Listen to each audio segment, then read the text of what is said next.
Hello guys, সবাইকে সালাম নমস্কার। আপনাদেরকে স্বাগতম আরেকটি নতুন ব্লগ ভিডিওতে। আজকে আমরা চলে আসলাম বাঙালি জাতির হাজার বছরের ঐতিহ্যের ধারক ও বাহক বাংলার নববর্ষ পালনের যে উৎসব, সেই উৎসবকে উপভোগ করার জন্য রমনার বটমূলে দেখুন, আমরা গেট দিয়ে অলরেডি রমনার ভিতরে ঢুকে গিয়েছি। ঐতিহাসিক সোহরাওয়ার্দী উদ্যানের এই বিশাল বড় পহেলা বৈশাখের উদযাপন এটি প্রতি বছরই হয়ে থাকে। এটি বাঙালি জাতির সংস্কৃতির ধারক এবং বাহক। আমরা এই দিনটিকে ঐতিহ্যের সাথে পালন করে থাকি। বন্ধুরা, আজকের ভিডিওটি খুব ইন্টারেস্টিং হবে। আপনাদেরকে দেখাবো রমনার বটমূলে বৈশাখ পালনের জন্য নরনারীরা যে নতুন নতুন সাজে সেজে এসেছে, সেগুলো আপনাদের সাথে তুলে ধরবো। ভিডিওটি ভালো লাগলে অবশ্যই লাইক, শেয়ার এবং ফলো করবেন। তো আমাদের সাথেই থাকুন বন্ধুরা। দেখুন, আমরা রমনার ভিতরে ঢুকে গিয়েছি। হিমেল এবং বাবাই খুব মজা করছিল, তারা ছোটাছুটি দৌড়াদৌড়ি করছিল। আমরা অনেকেই এখানে ঘুরতে এসেছি পরিবার পরিজন সহ।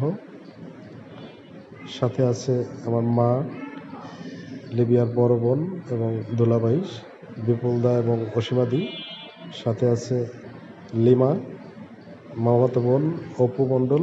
সাথে আছে আমার মা এবং কনিষ্ক এবং হিমেল কিন্তু খুব মজা করছে। তারা দুজনে খুব ছোটাছুটি দৌড়াদৌড়ি করছে এবং পহেলা বৈশাখের যে আনন্দ, রমনার বটমূলে এই খোলা মাঠে যে বিশাল লোকের সমাগম, এখানে তারা কিন্তু খুব আনন্দঘন পরিবেশ উদযাপন করছে। তারা দুইজনেই খুব আনন্দের সাথে ছোটাছুটি দৌড়াদৌড়ি করছে এবং খেলাধুলা করছে।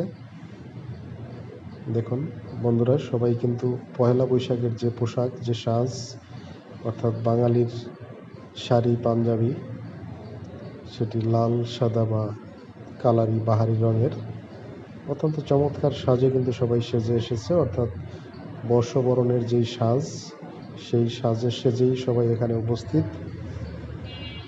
খুবই বর্ণিল এবং চমৎকার সুন্দর লাগছিল সোহরাওয়ার্দী উদ্যানের এই বিশাল মাঠ।